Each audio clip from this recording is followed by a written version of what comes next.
मैंने सर आपका बड़ा अच्छा अली भाई बड़ा अच्छा मौकफ आपका आ गया। शायर राफिदी साहब, आपकी आईएमएफ डील में इनकी आईएमएफ डील में क्या फर्क है? अब आप इस पे क्यों एतराज करें? आईएमएफ के पास तो आप भी गए, फर्क क्या है? बिस्मिल्लाहिर्रहमानिर्रहीम। सबसे पहले आपका शुक्रिया। एक तो जी, आज कोहाट में मेरे हलके में 4 बेगुनाह लोगों को शहीद किया गया है, उसकी मैं भरपूर मजम्मत करता हूँ।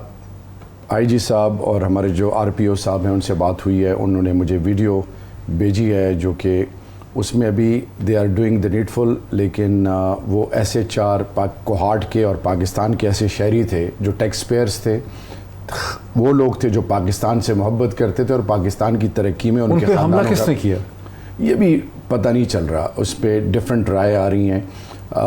चारों को शहीद करने के बाद क्या मैसेज था, क्यों मारा गया, और उनका जो बैकग्राउंड है वो आर्म्ड फोर्सेस से भी है, और वो लोग जो हैं पाकिस्तान के सच्चे मुहब्बे वतन पाकिस्तानी। सर्विंग ऑफिसर्स को हिट किया? नहीं, सर्विंग ऑफिसर्स नहीं है, ये उनकी फैमिली के लोग हैं। ठीक है, रिटायर्ड जनरल साहब है, उनकी फैमिली है, उनको ये आज टारगेट किया गया है।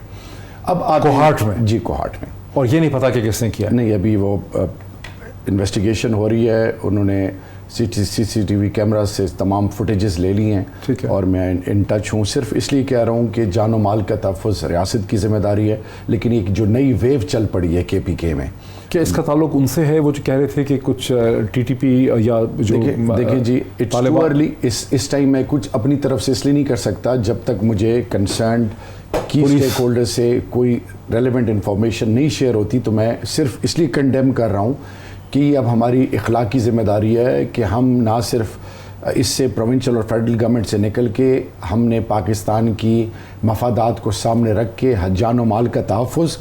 और अब आते हैं आज के आपके सवाल पे।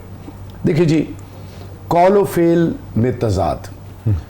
अगर इमरान खान ने मुल्क का सौदा किया था, फाड़ दो, रिजेक्ट कर दो, नई डील लेके आओ, और ये गद्दार है और ये फलाना, तो आज मेरा सवाल ये है कि PDM की तमाम पार्टियां, उनके ज़बानों को ताले लग गए हैं, नई नई जस्टिफिकेशंस दी जा रही है, फिगर्स को तोड़ा जा रहा है। तो नंबर 1 फ़र्क क्या है कि इन्होंने हमें क्या कहा, आज ये कौन से राग गलाप रहे हैं, नंबर 1। नंबर 2, नहीं आप कर रहे होंगे ना तनकीद, मैंने देखी नहीं, मैं भी आप आ रहा हूँ ना।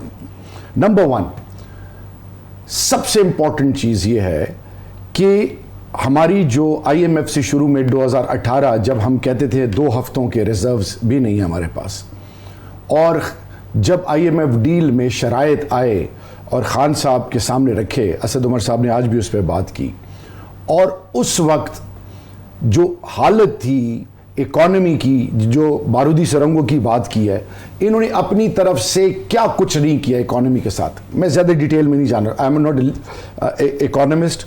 मैं सिर्फ आपको ये कहना चाहूँगा कि इन्होंने 22 से 24 बिलियन US$ रुपये के अगेंस्ट डॉलर को वेंटिलेटर पर रखने का जो एक ऐसा पाकिस्तानी कौम के साथ ज्यादती और धोखा किया, जिसके रिपरकशंस दूर तक पाकिस्तान को मुसलसल फील होंगे। अगला मोस्ट इंपॉर्टेंट, इन्होंने जो एक और वार किया आम पाकिस्तानियों पे किया, निगोशिएट नहीं किया। आप बिजली की कीमतें कब से कहां चली गई हैं, पेट्रोल डीजल देख लें, इंटरनेशनल मार्केट में फी बैरल ऑयल। कह रहे हैं गए तो आप भी IMF के पास ना? हम गए थे, हमने उनसे निगोशिएट किया, तो हमने आम आदमी के राइट्स को प्रोटेक्ट किया।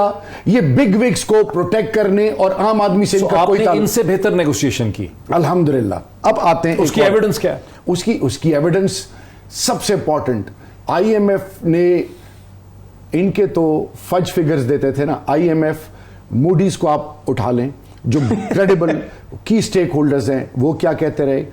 सबसे इंपॉर्टेंट चीज, पाकिस्तान की ग्लोबल लेवल पे जो रेटिंग थी वो बेहतर हुई, फॉरेन इन्वेस्टमेंट आनी शुरू हुई, कॉन्फिडेंस बहाल हुआ इन्वेस्टर का। मैं कुछ ब्रेक से पहले मुझे जरा डॉक्टर फरूख सलीम साहब को लेने दीजिए। डॉक्टर फरूख सलीम साहब, आप गुज़िश्ता 5 बरस की जो सारी माशी जो एक तब्दीली है उसको बड़े गौर से देखते रहे, उस पर कॉमेंट भी करते रहे।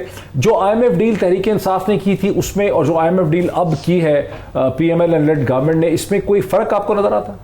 क्या फ़र्क है?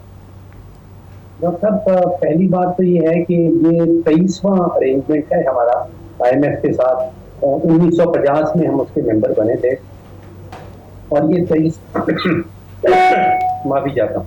ये 23वां अग्रीमेंट जो है ये जुलाई 2019 में नेगोशिएट हुआ था और ये अरेंजमेंट पीटीआई की हुकूमत ने नेगोशिएट किया था। उसके बाद जो वादे किए गए थे पीटीआई की तरफ से आईएमएफ के साथ, वो वादे पूरे होने से पूरे नहीं हो पाए, लेकिन एक किस्त जो है वो पाकिस्तान ने वसूल कर ली थी। वो वादे क्या थे?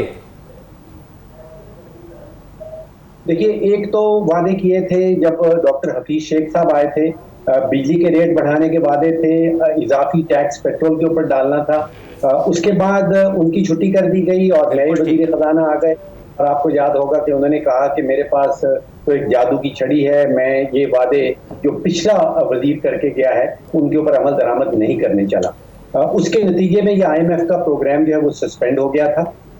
उसके बाद दोबारा से वादे किए गए आईएमएफ के साथ और दोबारा से फरवरी की 28 तारीख अगर आपको याद हो तो वजीर आजम इमरान खान साहब थे उस वक्त, उन्होंने जब सब्सिडी का ऐलान किया वो वादों की खिलाफ वर्जी थी। तो 2 दफा पिछले 2 सालों में पीटीआई ने वादे किए, किस्त वसूल कर ली गई और किस्त वसूल करने के फौरन बाद उन वादों की वायलेशन की गई और फिर आईएमएफ का प्लान जो है वो सस्पेंड हो गया। तो प्लान और प्रोग्राम वही पुराना वाला है। सस्पेंशन से वापस हमने उसके प्रोग्राम का हिस्सा बनना था, जो पिछले 4 महीनों से 4.25 महीनों से आप कार्रवाई देख रहे हैं, वो यही कार्रवाई कि हम अफरीदी साहब कह रहे हैं कि उस वक्त क्रेडिट रेटिंग्स बेहतर थी। उनका क्या ओपिनियन था? क्रेडिट रेटिंग्स बेहतर थी, अफरीदी साहब कह रहे हैं। ये कुछ और बात हो रही है। अब जब क्रेडिट रेटिंग की बात आ रही है तो तारीख जो याद करनी है वो 11 अप्रैल 2022 है, जिस दिन मियां मोहम्मद शहबाज शरीफ ने हल्फ उठाया वजारत उज़्मा का। उस दिन की हकीकत ये है कि जो आप आलमी मंडियों के सुकोक बॉन्ड का जिक्र कर रहे हैं, उनमें जो डिफॉल्ट का रेट है वो कहीं 50-51% पे चला गया। तो इसका मतलब ये है कि उस वक्त जो आलमी बरादरी है, जो इन्वेस्टर्स हैं, वो कह रहे थे कि पाकिस्तान जो है वो अपने बॉन्ड पे डिफॉल्ट होने चला है। आज आपने बताया कि वो रेट वहां से घूमता हुआ 20-21% पे पहुंच गया है। तो आलमी बरादरी की तरफ से जो पैगाम वो है वो ये हमारे वक्त में 4% था। तो आप कह रहे हैं कि जो ओवरऑल डिस्काउंट रेट है अगर वो 25-27%, सर मेरे वो भाई बेहतर हो गया। आपके नॉलेज को टेस्ट करें, मेरे ख्याल से सब्जेक्ट बदल लें क्योंकि वो नहीं समझ पा रहे क्या बात हो रही है। अच्छा, लेट मी एक्सप्लेन। नहीं, मैं ब्रेक ले लूं, मुझे ब्रेक लेने दीजिए। अली, मुझे प्रोड्यूसर कह रहे हैं कि मैंने आपको ना सर ब्रेक ले लूं। देखिए, this is absolutely not acceptable. नहीं, वो ब्रेक में ले लूं। ब्रेक के बाद मजीद बात को आगे बढ़ाते हैं आफ्टर द ब्रेक। नाज़रीन, वेलकम बैक। बात हो रही थी आईएमएफ के प्रोग्राम के हवाले से और शहरियार आफरीदी साहब जो हमारे साथ हैं, उन्होंने कहा कि चूंकि उनका सब्जेक्ट नहीं है तो मुजम्मल असलम साहब से रिक्वेस्ट की गई है, जो कि SAPM रह चुके हैं, फॉर्मर प्राइम मिनिस्टर पाकिस्तान जनाब इमरान खान साहब के। मुजम्मल असलम साहब, इतने शॉर्ट नोटिस पे हमें ज्वाइन करने का आपका बहुत शुक्रिया। अब से पहले डॉक्टर फ़ारूक सलीम साहब ने हमें ये बताया, पहले अली परवेज़ मलिक साहब ने बात हो रही है कि IMF प्रोग्राम में फ़र्क क्या है, उनके प्रोग्राम में जो अब कैश रिलीज़ हुआ है $1.17 बिलियन का, और आपका क्या है। तो डॉक्टर फ़ारूक सलीम साहब ने कहा कि जो वादे और कमिटमेंट्स IMF के साथ PTI की गवर्नमेंट ने किए थे जुलाई 2019 के बाद, जब उनको पूरा नहीं किया गया, पैसे ले लिए IMF से, को पूरा नहीं किया गया, तो आप बता सकते हैं कि वो क्या कमिटमेंट्स थी जिनको IMF के साथ आपने किए थे लेकिन पूरे नहीं किए, जिसकी वजह से पेमेंट रुक गई थी? देखिए, डॉक्टर फारूक सलीम साहब जो है ना, जो उन्होंने बात की, असूली तौर पे तो सवाल के जवाब भी उन्हीं को देना चाहिए था कि क्या ऐसी चीज थी जो हमने नहीं की। पहले तो मैं उनको भी थोड़ा सा रिफ्रेश कर देता हूँ।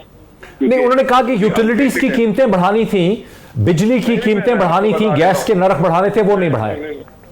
मैं डॉक्टर साहब फारूक सलीम को भी अभी, उनको भी यार, अगर वो सुन रहे हैं तो अच्छी बात है, नहीं सुन रहे तो उनको भेज दीजिएगा। ये जो रिव्यू था ना, ये जो 7th रिव्यू था, ये था दिसंबर 2021 के टारगेट से। एक भी वेवर नहीं था उसमें, हमने सारे टारगेट्स अचीव किए थे।